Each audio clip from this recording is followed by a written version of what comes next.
Bonjour à tous. Aujourd'hui, un épisode un peu spécial puisqu'on invite David Broman autour d'un bon petit plat chez Nini, la cantine de tous les juifs tunisiens du monde. David, bienvenue. On est ravis de t'avoir aujourd'hui. Moi aussi, très. Vous l'aurez compris, c'est un format assez atypique aujourd'hui puisqu'il n'y a pas de questions préétablies. On y va comme on le sent et ça va être une vraie discussion.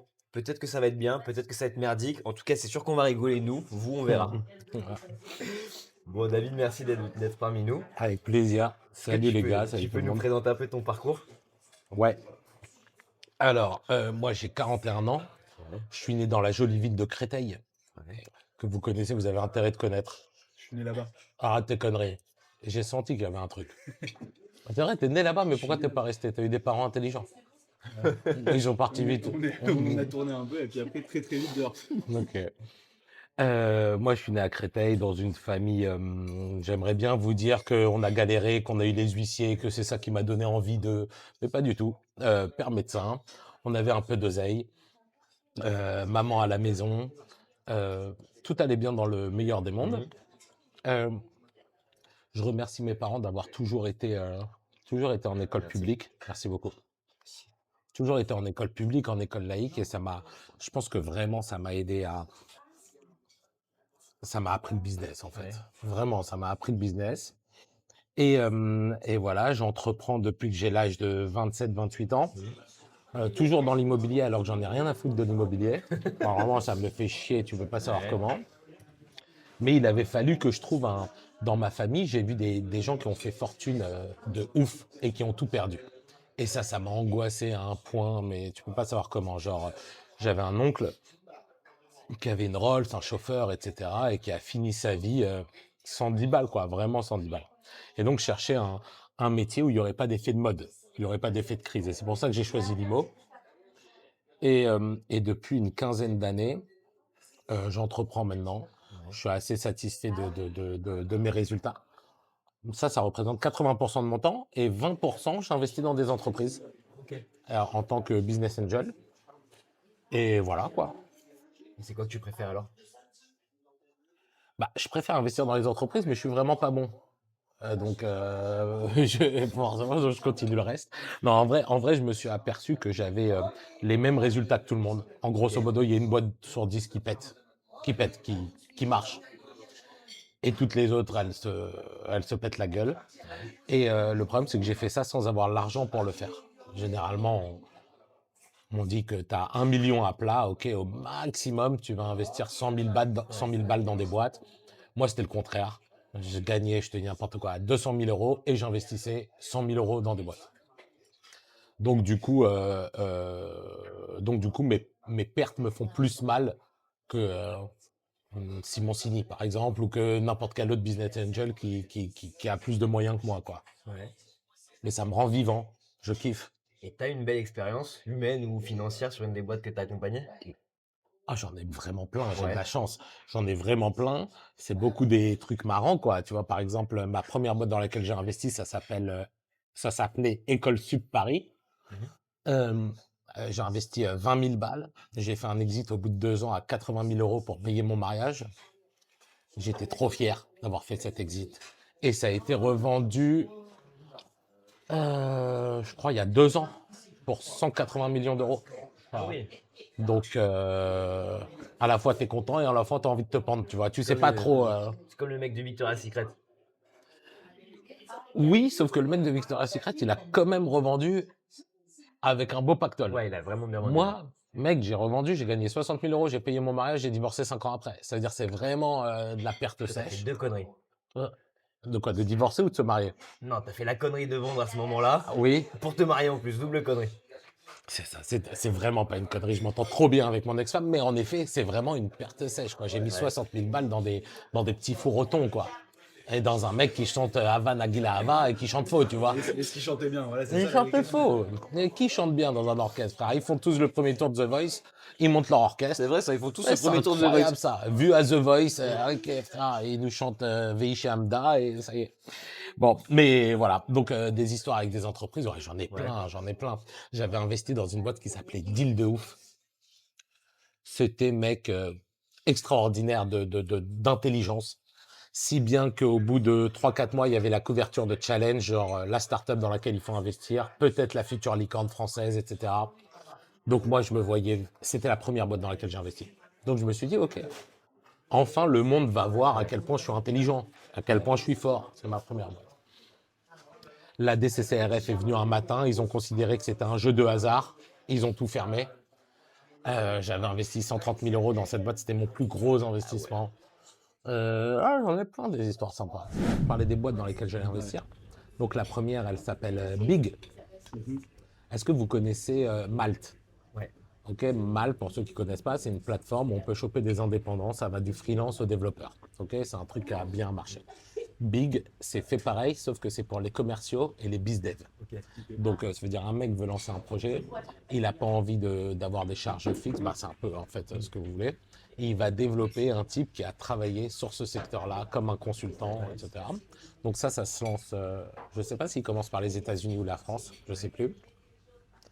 Et la deuxième boîte, c'est beaucoup plus novateur, entre guillemets, même si Big, c'est novateur parce que elle n'existe pas, cette plateforme de commerciaux dédiés, tu vois. On a l'impression que ça existe et en fait, ça n'existe pas, tu vois. Ça n'existe pas. Ouais, ça n'existe pas.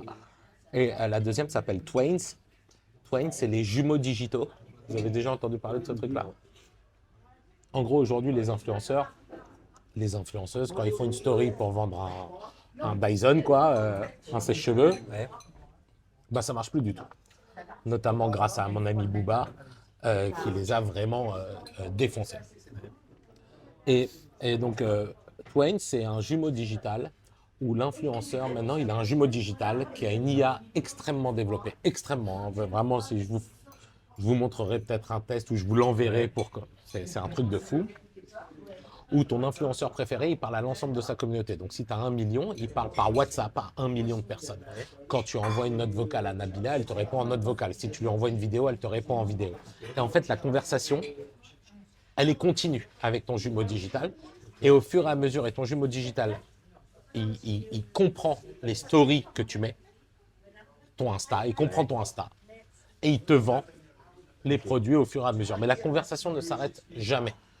Il y a une boîte comme ça aux États-Unis, je crois, qui s'appelait Characters, qui a été vendue là il n'y a pas longtemps pour 5 milliards. C'est vraiment huge. Et donc cette boîte s'appelle Twains.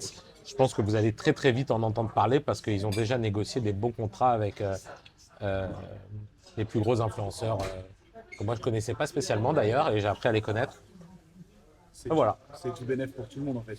Pour les boîtes, c'est service continu. Pour les influenceurs, les boîtes tirent en éventail. Et pour les personnes, ils sont en contact continu avec. C'est beau. C'est le marché, c'est un truc que j'ai appris que je ne connaissais pas, de la loneliness economy. C'est-à-dire, il y a beaucoup de gens, vraiment, je ne savais pas ça, j'ai un peu honte de ne pas savoir ça, tu vois, mais il y a beaucoup de gens qui sont extrêmement seuls. Mais vraiment. Et alors, le problème, c'est que les séries sur Netflix, tu peux les regarder le soir à la maison, mais la journée, tu te sens seul. Et donc, de pouvoir parler en simultané, tout le temps, avec quelqu'un, eh ben, il paraît que très vite, en plus, tu oublies que c'est une IA.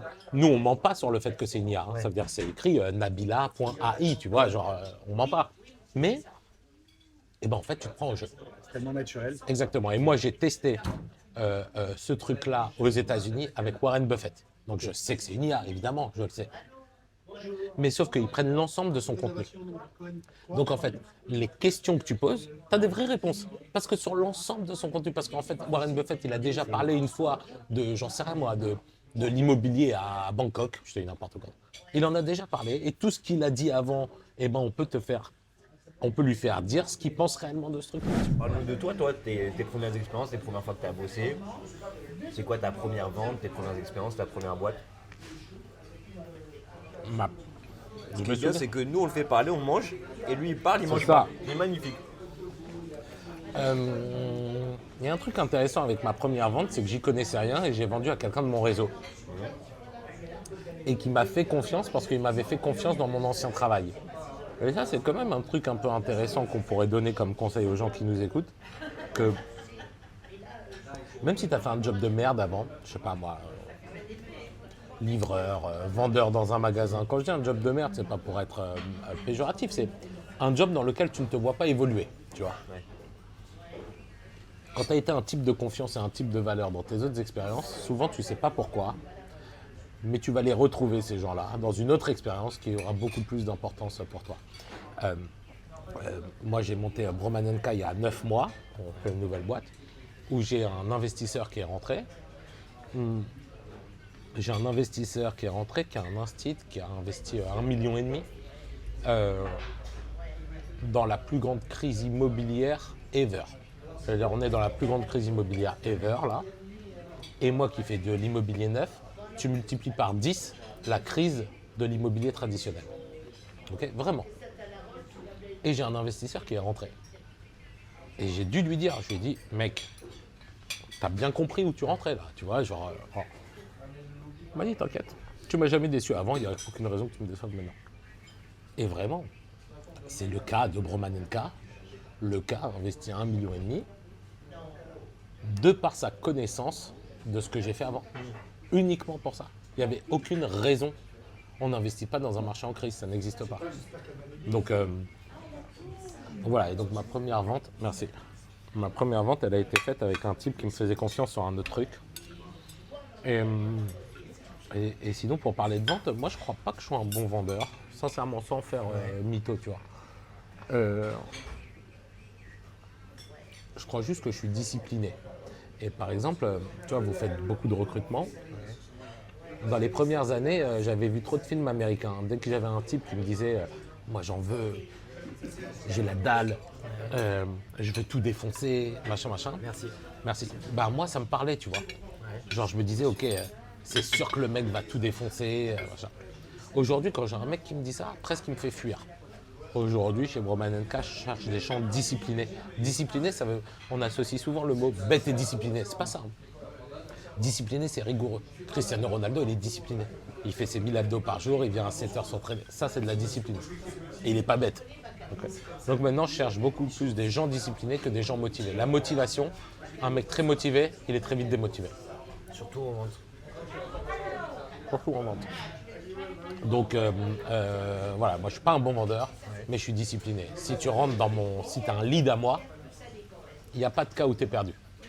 Et il n'existe pas ce cas-là, tu vois. Et je pense que c'est vraiment ça qui fait ma diff. Voilà. C'est la persévérance pour aller toujours relancer. Merci. Jamais laisser tomber. Tu vois, par persévérance, ce qui me fait chier, c'est que pour moi, ça ressemble un peu à de la motivation. Pas persévérance, c'est discipliné, frère. Les rappels, le truc dans ton agenda, il a dit non à ça, je le retiens, j'écarte ça, je propose ça. Et persévérance, il y a une notion un peu de genre, pas professionnel, mais j'ai la dalle.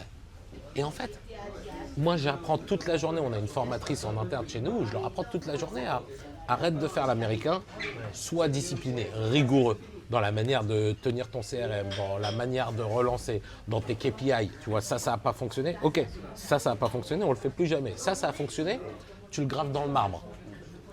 Vous devez le remarquer dans vos commerciaux. Parfois, il y a des mecs qui font des mois, je ne sais pas ce que vous vendez, mais 3 deals, et c'est bien 3 deals. Et en fait, il a mis des trucs en place pour faire 3 deals, et le mois d'après, il ne les refait pas. Alors que ça doit être gravé dans le marbre.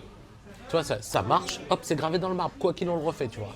Moi, ce qui me choque, c'est les commerciaux qui reçoivent toujours les mêmes objections.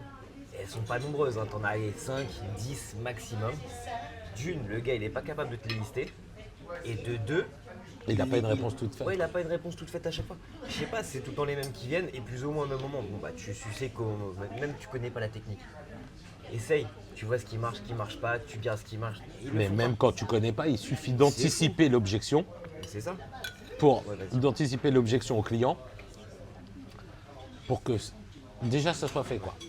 Mais tu vois, j'ai pris un commercial un jour dans mon ancienne vie, David, qui en entretien, le gars il me dit, je lui dis c'est quoi ta plus grande qualité? Il me dit moi je suis feignant. Je lui dis pardon, c'est pas une qualité que tu as l'habitude de recevoir, fainéant.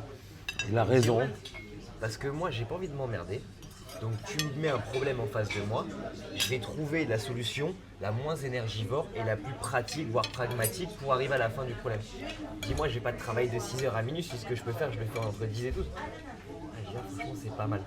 Et c'est vrai, tu vas voir des mecs en entretien me dire ouais, moi j'ai la dalle, je suis déter, je suis ci, je suis ça. Au bout d'un mois, on en reparle, quand il se fait quitter par sa meuf. C'est fini, il a raison. Surtout, il y a Intel, je crois que c'est Intel, mais je suis pas sûr. Je crois que c'est Intel qui recrutait au début, hein, pas maintenant, que des commerciaux joueurs. Et ils avaient défini que le mec qui était joueur, il était tout le temps broke. Et il avait tout le temps besoin de gagner bien sa vie. Et ils recrutaient absolument des joueurs, donc ils les recrutaient à Vegas, etc.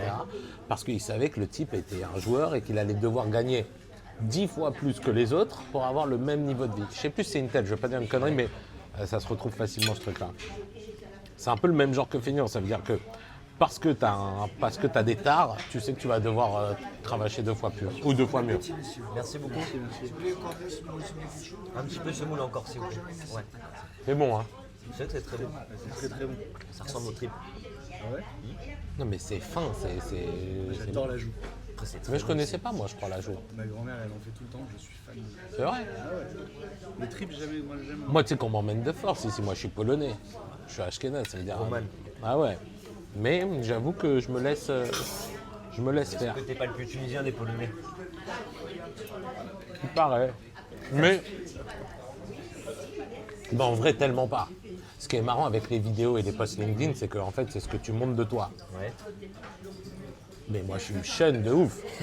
Je suis une chaîne, je suis un angoissé, je suis... Merci Merci, beaucoup. merci beaucoup. Moi, tu viens chez moi ce soir, il y a un feu de cheminée et je lis un livre, quoi. Il n'y a pas de bruit, c'est pas du tout la joie et tout, je sais pas comment te dire. Mais et ce qui est marrant, c'est que les gens ont cette image de moi un peu vulgose, sympa, etc. Ce qui n'est tellement pas la réalité. Et d'ailleurs, les gens sont déçus quand ils viennent dans la boîte pour moi. Ouais. Parce qu'ils se disent, ah mais merde, pas du tout, quoi. Enfin, je veux dire, on est sur un autre truc, tu vois. Les gens pensent que je sniffe des rails de coke sur le cul de pute jusqu'à 5h du mat. Mec, à 22h, je dors. À 7h, je suis au sport. Enfin, c'est une cata, ma vie. C'est pas du tout sympathique, tu vois. Et alors, comment t'expliques qu'il y a cette dissension entre ce que tu envoies sur les réseaux et la vraie vie? Parce que c'est du marketing. Ouais. Moi, je poste pas la photo de ce que je bouffe sur les réseaux, tu vois. J'ai un compte pro. Et donc, c'est du marketing. Ça veut pas dire que je joue à un jeu et que c'est faux ce que je fais. C'est vrai. C'est juste une partie de moi. Et c'est la partie marketing. Toi, tu vois un prospect, c'est la merde dans ta boîte, t'en as marre, tu t'entends mal avec ton assoce, il y a des problèmes en interne, tu vas pas lui dire à ton prospect. Ok. Bah moi, les Français, c'est mes prospects. Donc en fait, je montre la bonne facette de moi. Et ce qui est marrant, c'est que les réseaux nous obligent à faire preuve de sincérité. Donc parfois, je dis les choses, que je suis en bad, que j'ai des problèmes, que mon mal-être après le 7 octobre par exemple, mais sur plein de trucs. Et ils pensent encore que c'est du marketing. Ils me disent, ah là là, trop bien, franchement, tu nous as bien eu là, on a vraiment cru que tu étais triste. Ah non, j'étais triste. Tu vois, donc ben voilà, c'est marrant. Et donc tout ça pour dire que ouais, c'est pas trop... C'est vraiment une faible... D'ailleurs, ma meuf, quand j'ai essayé de la draguer, c'est une personne qui nous a mis, qui a essayé de nous présenter, tu vois. Il lui a dit, va voir ses vidéos, tu vois. Et ma meuf a vu les vidéos. Ouais, merci. Merci. Et elle a répondu, je l'ai encore le texto, parce qu'il était trop beau. Elle a dit, écoute, même en copain, je le veux pas. Même en ami, quoi. Je veux dire, même dans mon réseau, je le veux pas. Dans mon réseau, je le veux pas. Et pourtant, elle est là. C'est te prouver, c'est la preuve que, du coup... Alors, comment t'as fait? Tu veux de la semoule ou pas? Non, merci. Non. Comment j'ai fait? Bah, elle est avocate. Donc du coup, j'ai dit, mais en client, tu me veux? Elle a dit, en client, oui, c'est possible. Et donc voilà, mais bon, c'est marrant, je me plains pas du tout de ce truc-là, c'est juste que les gens ont du mal à avoir au-delà du marketing, mais vous devez avoir ça sur LinkedIn. Nous, on a eu le problème inverse, où au début, on voulait faire très lisse sur LinkedIn, sur Instagram et tout ça, et ça prenait pas vraiment. Et quand on a montré notre vraie personnalité, avec des choses tranchées en fait, c'est ça qui a fait la différence, bah, comme par hasard, ça a commencé à décoller. Il y a une très belle phrase de Damso, vous connaissez le rappeur Damso? Ouais. Qui dit une seule erreur et t'as plus de followers, donc je fais ce que j'aime et pas ce qu'on me dit. Parce que j'ai lu son comment, pendant 10 minutes j'étais mal. Okay. Ensuite j'ai répondu pendant 5 minutes. Et pendant un quart d'heure après, je voulais voir quelle réponse il allait faire à mon comment. Et que j'ai perdu une demi-heure de ma vie, mon frère. Donc, tu vois, c'est une demi-heure où j'ai pas fait un câlin à mes enfants, où j'ai pas dit à ma meuf qu'elle était belle, où je me suis pas reposé, où je me suis pas fait ma skincare pour avoir moins de rides. Tu comprends, ça veut dire... normalement, si tu réfléchis, tu dois pas le faire. Et voilà, vous en avez vous des haters? Gentiment, mais ouais, Ouais. ça commence à prendre. Mais vous faites quoi? J'envoie chier. Mais au début, un peu comme toi, au début, ça me faisait chier. Au début, ça me pesait. En fait, maintenant, ça me fait rire. Non, mais les haters, en vrai, dans les commentaires, parfois, ça te permet d'ouvrir des nouveaux sujets.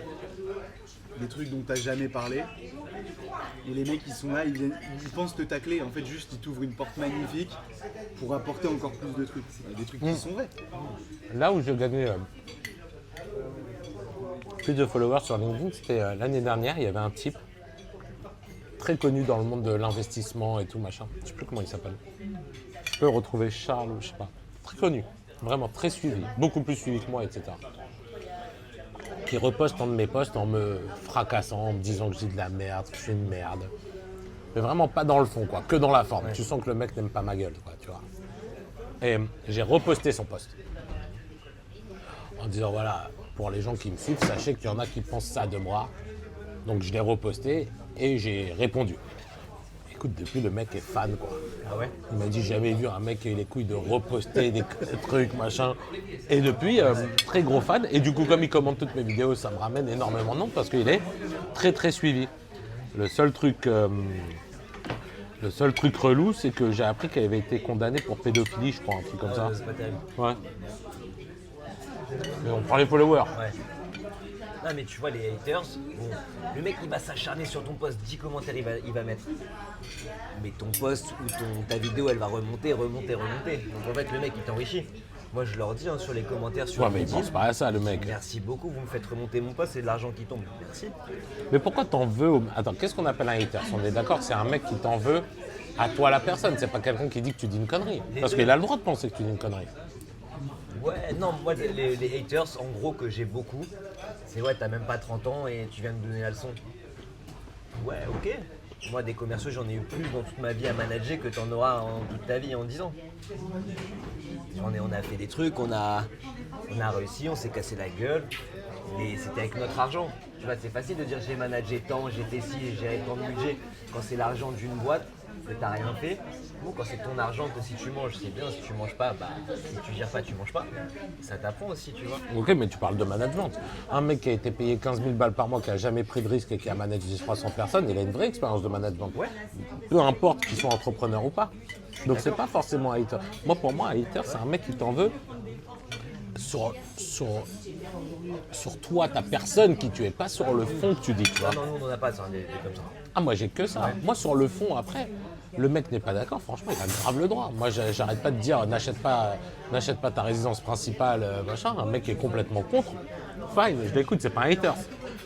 C'est un mec qui. C'est pour ça que tu fais ça, quoi. T'es pas Dieu, tu vois. Tu dis un truc et. Je pense que t'as la façon de le dire aussi. Ouais, c'est ça. La façon de l'écrire. Si le mec il te dit tu racontes de la merde parce que X, Y, Z, t'es pas un hater, juste tu défends ta position. Si juste je te dis en fait t'es un enculé qui croit tout savoir et en plus tu racontes de la merde, terminé, bonsoir, Ouais, c'est ça. l'histoire elle est différente. Moi j'ai eu beaucoup de ça après le 7 octobre quand j'ai pris un peu parti, etc. Et j'ai un truc qui était radical. Je l'ai fait aussi beaucoup sur LinkedIn. Dès qu'il y a un mec qui m'insulte un peu gratos, je lui dis écoute. Donc sur Insta, je fais un live où je l'appelle en FaceTime. Tu sais, parce que sur Insta, tu peux appeler. Donc du coup, il répond pas. Ensuite, il écrit un DM. Wesh, tu m'as appelé? Oui frérot, je t'ai appelé, vas-y réponds. Ah, donc du coup, là, il arrête. Et sur LinkedIn, je propose dans ses posts, sur les 5 derniers posts qu'il a fait en commentaire, t'es pas d'accord, faisons un live filmé.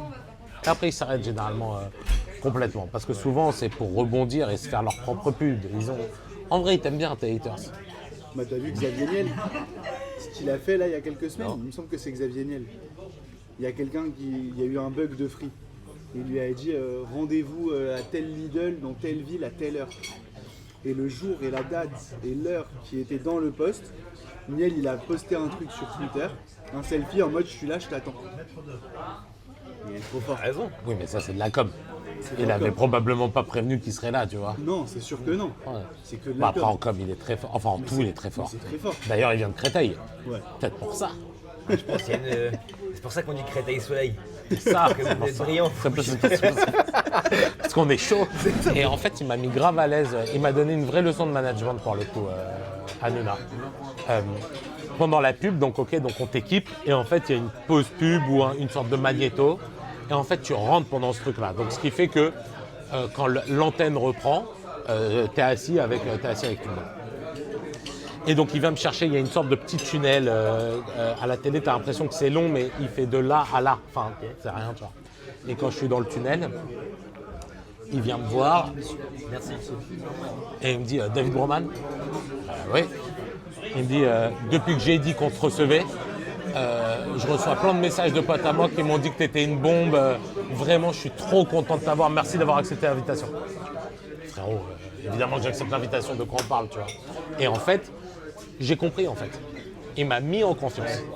Et il m'a mis en confiance et il m'a désinhibé. Et j'ai fait une bonne émission. Je pense sincèrement, pour de vrai, sans fausse modestie, je pense sincèrement que pas un message il a reçu. Tu vois, je pense vraiment qu'il n'en a pas reçu un, tu vois. Et que c'est vraiment une stratégie. Il dit ça à chaque invité et ça désinhibe les invités. Ah, mais il est fort. De toute façon, il est très fort, quoi qu'il arrive. Ah bien, oui.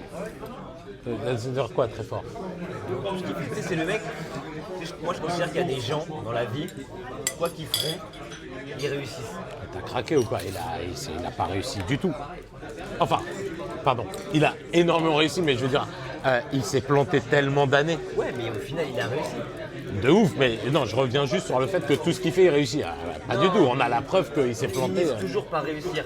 Ah. Tu vois, c'est comme, je te prends un autre exemple que j'aime bien prendre, tu prends Didier Deschamps. Ouais. Tu peux le mettre n'importe quoi, il va toujours réussir. Il va peut-être se casser la gueule au début, mais il finira toujours par réussir. C'est comme ça, c'est une question d'attitude. Peut-être.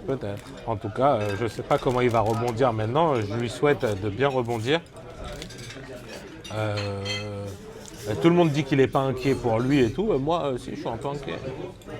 Donc, quand tu as fait 2 millions chaque jour et que si tu te retrouves à faire 200 000, la chute est hardcore. Je lui souhaite de...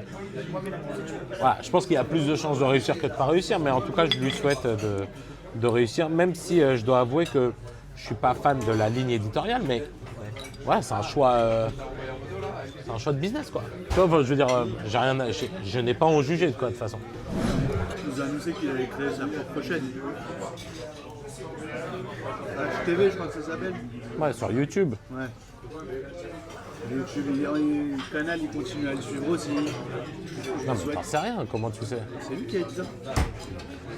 C'est comme à la bourse. Mais non, mais on est dans le même principe que la bourse. Regarde, ce qui fait vivre une chaîne, c'est les annonceurs. Okay. Donc aujourd'hui, ils ont un problème d'annonceurs. Donc qu'est-ce qu'ils doivent dire? Ils doivent dire, attends, si tu continues de me suivre jusqu'à février, je t'annonce que tu vas être sur ma prochaine émission en priorité, machin. Et lui, il lui disait, c'est quoi la prochaine émission? Donc il ne peut pas dire, parce que peut-être même qu'il ne sait pas. Donc il est obligé. C'est comme dire, tu sais, quand tu as le président qui est mort, tu dis tout va bien, son pronostic vital n'est pas engagé. Parce qu'en fait, il y a des sommes d'argent qui sont tellement énormes que non, là on est pile dans le business. Là, hein. Enfin, de manière certaine, même si ce qu'il dit est vrai, on est complètement dans le business. Là, il faut garder les annonceurs. Parce que c'est ça qui fait vivre une chaîne, tu vois. On verra, mais moi j'avais lu un truc comme quoi ils avaient organisé la faillite de C8 pour la TEJ et pour tout repasser ce qui les intéressait sur Canal. Ça veut dire quoi? Ça veut dire que tu es en train de dire que c'était voulu que d'arrêter C8? La plainte de l'Arcom et la fermeture de C8, ça les a arrangés bien dans le fond pour des questions financières et que ça a été aussi organisé. Alors écoute, pour le coup, pour bien les connaître maintenant, je peux te garantir que c'est pas le message qu'ils font passer. Et personnellement, j'y crois pas un instant, mais c'est pas du tout mon business, si ça se trouve, c'est le cas. Moi, tu vois, j'ai lu ce truc-là, je sais pas à quel point c'est vrai ou pas. Là, ils sont très flippés tous, hein, tous les chroniqueurs. Hein. Ça va faire un vrai changement. Hein. Moi, je suis très pote avec Géraldine Maillet, très très pote. Mec, elle sait vraiment pas, enfin, on n'est pas dans le mytho, quoi. Moi, c'est mon ami, hein, tu vois, genre, vraiment mon ami proche. elle ne sait pas avec quoi elle va vivre demain, tu vois. Et puis on dit qu'ils sont pas à plaindre. Ils gagnent moins bien leur vie que nous. Hein. Ils sont auto-entrepreneurs, indépendants, et ils facturent. Ils facturent que quand ils sont là. Quand ils sont pas là, ils facturent pas. Donc là, elle sait qu'elle a au moins 3-4 mois de disette, quoi, de manière certaine, tu vois, au minimum. Tu sais que tu penses à tes PMP à Nouna, mais en fait, c'est la partie visible. Tout le reste, c'est. Parce que tu as les chroniqueurs, mais tu as Tout le aussi reste, la pourquoi mais les régie. chroniqueurs, ils facturent. Et ils peuvent rien faire à côté. Ça, ils facturent beaucoup moins. Ben, ils facturent rien. Je sais pas si vous avez idée de combien sont payés les chroniqueurs, mais c'est pas la folie. Hein. Ah ouais? Quoi, 2000 balles par émission? Mais oui. Ah ouais? Tu vois, aucune idée. Selon la L'information que je te donne, elle n'est pas sûre à 100%. Ok, ils sont payés entre... Donc moi j'avais deux très bons amis chroniqueurs. Ouais. Ils sont payés entre 500 et 1002 l'émission. Encore une fois, je suis pas sûr de... Je suis sûr que grosso modo ce que je dis c'est vrai. Ça se trouve, il y a Valérie qui a 2000, Verdès qui a 2000 si ça se trouve, mais vraiment je crois pas. Vraiment, je crois pas. Et attends, quand tu te clashes un petit peu avec Verdez, c'est fake ou c'est vrai? Genre, il le joue ou il est comme ça? Moi je suis vrai Ouais. et je pense que lui il le joue. Ok. Mais avec Verdès, j'étais très très mal sur le truc de Dakar. Très mal parce que je pense je pense qu'on a voulu le ken en fait. Je pense qu'on lui a vraiment proposé ce prix-là. Et je pense que c'est sa meuf qui lui a proposé à ce prix-là. Et donc j'étais gêné parce qu'en fait, je lui ai pas dit qu'il se trompait. Je lui ai dit ta meuf a voulu te niquer. Non mais, ah ouais, mais c'est très différent. Bah oui, oui. Ouais, tu vois, c'est angoissant quoi. Tu vois, enfin, je veux dire, c'est pas pour ça que je suis venu quoi. Moi, là, donc j'avais un peu honte. Parce que quand tu viens, tu sais à l'avance pourquoi tu viens ou il te balance la. Ah non, je suis à l'avance. Il faut que j'ai quelque chose à dire. Non, mais il pourrait te dire, voilà, tu vas pas d'immobilier à Dakar, point final. Bah, si tu sais pas. Enfin oui, il pourrait, mais en fait moi je serais pas venu. Non, moi il s'avère que je suis venu que parce que je connaissais. Et encore, quand je dis que je connaissais le pot mètre carré. S'il m'avait parlé par exemple de construction à Dakar, je serais pas venu. Tu vois, ça je suis pas capable. Mais non, si je sais tout le temps à l'avance de quoi on va parler. Bah moi, tu sais, j'ai besoin d'avoir des gens de confiance autour de moi. Ma femme, ma soeur, des potes. Ah ouais? Vous étiez pas d'avant? Moi j'étais son client de base, sur sa première boîte de goodies, quand moi j'étais en école. J'avais besoin de faire des vestes et des trucs. Je suis tombé sur lui. J'ai vu que c'était un escroc, mais un peu gentil quand même. C'est toi qui essayé de me niquer. C'était de bonne guerre. Et puis en fait, il y a quelques temps, là, on est retombé en contact via le cabinet de recrutement. Un super poste, machin. Le mec il s'est volatilisé. Il m'a dit voilà, j'ai ce truc-là, si ça t'intéresse de bosser avec moi, et on s'est lancé comme ça. Trop bien. Trop bien. Et toi, t'es tout seul à gérer l'agence? Déjà tu me vénères quand tu dis l'agence, j'ai envie de te taper. L'agence Crête. Je suis tout seul, mais j'ai un directeur commercial extraordinaire, j'ai une RH qui est extraordinaire, j'ai une formatrice en interne qui est géniale, j'ai 7 managers qui m'aident. Enfin, tu vois, dire que je suis tout seul, vraiment, j'ai 3 personnes à mon back-office, ça ferait vraiment dire je me la raconte, quoi. Je suis tout seul, je suis pas du tout seul. J'ai vraiment un top management extraordinaire, des managers extraordinaires. Mon investisseur est un mec extrêmement successful qui vient du monde de la banque et de la finance. Et moi, c'est vraiment des trucs sur lesquels je me sens pas en confiance. Donc l'avoir à mes côtés, ça m'aide vachement, tu vois. Donc ouais, dans les papiers, je suis tout seul, mais en vrai, frérot, je suis grave aidé. T'es obligé d'être entouré. Ouais, non, mais je suis entouré de gens compétents en plus, tu vois. T'as combien de... On est 45 aujourd'hui. J'aimerais bien que le 31 décembre prochain, j'aimerais bien qu'on soit 80-85. Mais 80-85 qui fonctionnent. C'est facile d'être beaucoup dans l'immobilier. Moi aujourd'hui, avec ma pseudo-notoriété dans le monde de l'IMO, je parle. Parce que dans le monde de l'IMO, du coup, elle est valable, ma notoriété. Dans la France, elle n'est pas valable, mais dans le monde de l'IMO, elle est valable. Je pourrais être très facilement, on pourrait être 200. Genre très facilement. Mais 200 qui fonctionnent à moitié, ça m'intéresse pas. Je crois vraiment dans le verre dans la pomme. Quand tu as un mec qui vend pas, il nique les deux autres d'à côté, quoi, tu vois. J'essaie vraiment d'avoir l'excellence. Quand il y a un vendeur moyen, pour de vrai, hein, je sais que c'est difficile à croire, quand il y a un vendeur moyen, donc c'est-à-dire tu gagnes quand même de l'argent, tu vois, sur lui, bon, bah, j'essaye de m'en séparer. J'essaie de le mettre chez un concurrent, chez un copain, parce que je sais que quand tu es entouré de 2 mecs qui font 2-3 deals par mois, c'est beaucoup dans l'IMO, tu ne te satisfais pas d'un deal. Ton copain de droite et de gauche, ils font 2-3 deals, tu dois faire 2-3 deals, quoi. Tu vois, je crois vraiment dans ce truc de on est la moyenne des 5 personnes qu'on fréquente le plus, tu vois. Donc, voilà. Moi, j'ai lu un livre très sympa qui s'appelle « Il est de retour ». Et c'est Hitler qui se réveille dans les années actuelles à Berlin, avec tout ce qu'il a vécu, mais il se réveille. Donc évidemment, la première page, c'est de la science-fiction à mort. Mais après, ce qui est marrant, c'est comment il essaye de refaire passer son message et comment le monde le suit. Ok, donc en fait, il recommence. Il revient et il recommence. Enfin, il a un but de recommencer.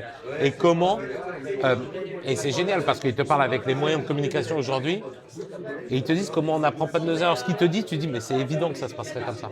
C'est une évidence. Il n'y a même pas de cas où ça se passerait pas comme ça. Et c'est très sympa. Il est de retour, c'est ça? C'est de qui? Je sais pas. Je vais te vais dire. l'acheter. Ouais, c'est très sympa. Bon, on se casse, les gars. Allez. Et on remercie chaleureusement David pour sa participation au podcast Plus belle la vente. J'espère que ça vous a plu et on se retrouve la semaine prochaine pour un nouvel invité. Il s'agira de Vanessa Amsili.